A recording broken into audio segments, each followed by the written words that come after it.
আপনার বয়স মিনিমাম 18 বছর না হলে এই ব্লগটি দেখবেন না, জনস্বার্থে প্রচারিত। এবিপি আনন্দ আর আমাদের ভুঁড়ির মধ্যে মিল কোথায় জানেন?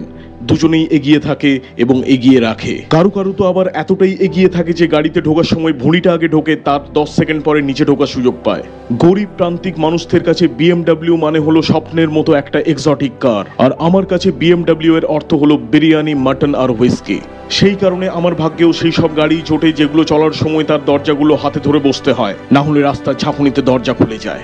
দিল্লি থেকে গুড়গাঁও যাওয়ার পথে দেখতে পেলাম উল্টো 6 লেখা জার্সি পরে এমবাপে তার বাপের বাইকে চেপে রওনা দিয়েছে বিলুপ্ত প্রায় লাল হলুদকে বাঁচানোর উদ্দেশ্যে। এখানে বুদ্ধিমান মানুষেরা লাল বলতে বুঝবে সিপিআইএম আর হলুদ বলতে বুঝবে রয়্যাল বেঙ্গল টাইগার, কিন্তু নির্বোধরা যে অন্য কিছু ভেবে বসবে আমি শিওর একেবারে।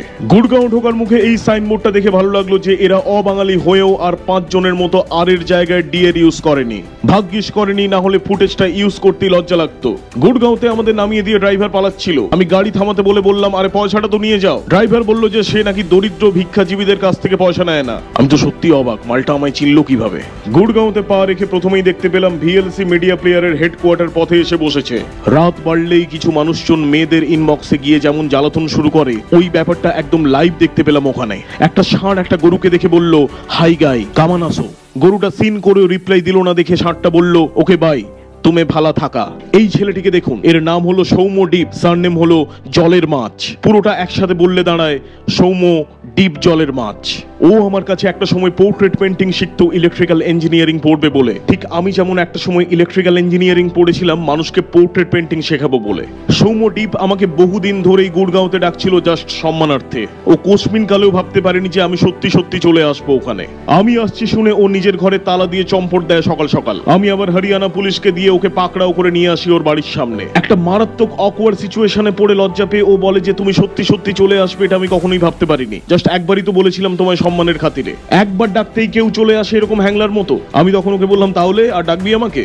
আর এ হলো আমার কাজিন ব্রাদার, একে তো সবাই আপনারা আগেই দেখেছেন। এর নাম হলো নন্তু।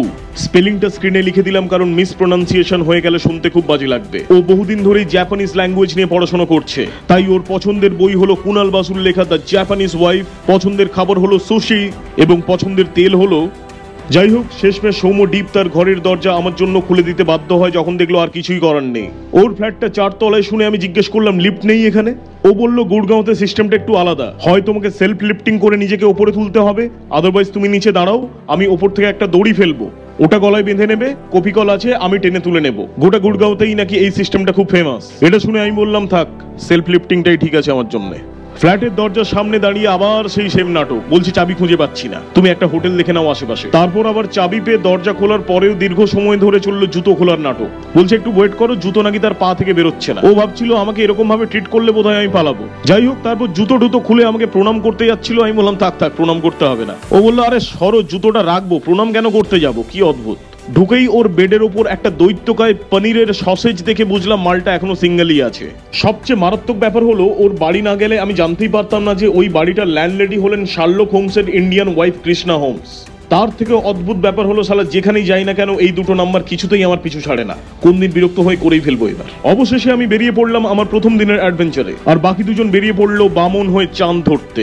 গুড়গাঁওতে এই প্রথমবার এসকেলেটরে উঠে বললাম যে একজন স্ট্যান্ড আপ কমেডিয়ান যদি এসকেলেটরে ওঠেন তখন কি তাকে স্টেপ আপ কমেডিয়ান বলা যেতে পারে? এই ধরনের একটা ব্যাড জোক শুনে ওরা আমায় জানায় যে why still haven't you been thrown out of this universe, earth doesn't deserve you, you may leave now. কলকাতায় যেমন অহংকারে মানুষের পা মাটিতে পড়ে না, তেমনি গুড়গাঁওতে হরিয়ানা সরকার মানুষকে মাটিতে পা ফেলতে দেয় না, ফুটব্রিজের উপর দিয়ে হাঁটায়। সেই ফুটব্রিজে দেখতে পেলাম সাইডে রেলিং লাগানোর পরেও যেই রেলিং গুলো বেঁচে গিয়েছিল সেইগুলো ফেভিকল দিয়ে উপরের দিকে লাগিয়ে দিয়ে মানুষকে রোদ আর বৃষ্টি থেকে প্রোটেকশন দেওয়ার এক অভিনব প্রয়াস। ওখান থেকে নেমে যখন এই সাইবার হাবে পৌঁছলাম তখন থেকেই সাইবারের হাব ভাব আমার খুব একটা ভালো ঠেকছিল না। সেই কারণে আমি চলে যাই ওখানকার কেএফসিতে, যার পুরো নাম হলো নোন ফর কার্ডিয়াক অ্যারেস্ট। ওখানে ঢুকতে না ঢুকতেই বাচ্চারা স্ক্রিনে 18+ মুভি দেখার জন্য পাগল হয়ে যায়, যেখানে সেখানে টিপতে শুরু করে দেয়। একটা মুভির নাম ছিল দেখলাম ভার্জিন মোহিত, পাশ থেকে একজন বললো আরে ওটা ভার্জিন মোহিত নয়, ভার্জিন মোহিত। আমি বললাম তাতে কি, দুজনেই তো ভার্জিন, সালমান খান আর আমার মতো। যাই হোক, তারপর ওখানে ওয়েটারকে ডেকে আমি বলি যে ফায়ার এক্সিট দিয়ে কি শুধুমাত্র পুষ্পাই বেরোতে পারবে? উনি জিজ্ঞেস করলেন কেন?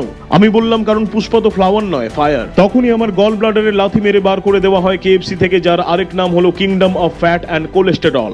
ওখান থেকে বেরিয়ে দেখতে পেলাম গুড়গাঁওয়ের প্রেতরা সম্মিলিতভাবে অর্গানাইজ করেছে তাদের অ্যানুয়াল ফেস্টের, এবং তাদের মুখ্য অতিথি হিসেবে গিটার নিয়ে উপস্থিত থাকবেন প্রেত বিশারদ ব্রহ্মজ্ঞানী জলদ গম্ভীর এক বেঙ্গলি ইউটিউবার। আর এক ইউটিউবার রবি গুপ্তরোগ সবাইকে তারস্বরে জানাচ্ছিলেন যে কলকি চিন্তা नहीं करता लेकिन कल्कि का प्रोड्यूसर चिंता जरूर करता है বক্স অফিস को लेके। এত বছর ধরে বাবার হোটেল শুনেছি, কিন্তু দেখিনি কোথাও। তবে ওখান থেকে ফেরার সময় আমরা সত্যি রিয়েলাইজ করলাম যে বাবার হোটেল লিটারালি এক্সিস্ট করে গুড়গাঁওতে।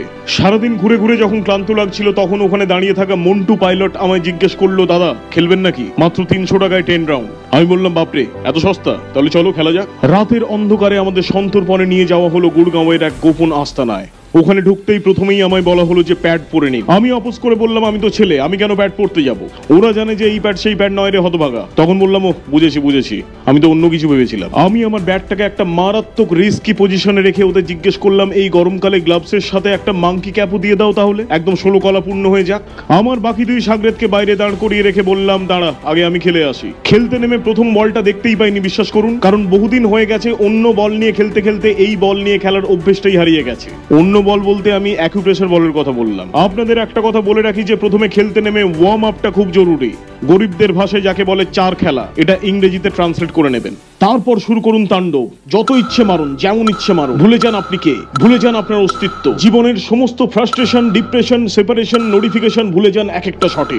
কাল বৈশাখী, সাইক্লোন, টর্নেডো, সুনামি বেনামি হয়ে যাক আপনার কাছে। মনে রাখবেন প্রতিপক্ষ যেন আপনাকে ডমিনেট না করে ফেলতে পারে, তাহলেই আপনার পতন ঘটবে শীঘ্রই। খেলতে খেলতে এক ঘে লাগলে উল্টো দিক থেকে চালান, রিভার্স গিয়ার। যেভাবেই খেলুন জিততে আপনাকে হবেই। 10 ওভার চালিয়ে খেলার পর আমি প্রতিপক্ষকে অনুরোধ করলাম যে দাঁড়ান, আমি মানুষ, জনিদা নই। জনিদা বলতে এখানে কিডসরা বুঝবে ইংল্যান্ডের ক্রিকেটার জনি বিয়ারস্টো, লেজেন্ডসরা বুঝবে জনি লিভার, আর আল্ট্রা লেজেন্ডসরা বুঝবে জনি ওয়াকার। তবে আপনি কি বুঝেছেন সেটা আপনিই জানেন। যাই হোক, তারপর মাঠে নামে আমার সেই সাগরেদ সৌম্য ডিপ।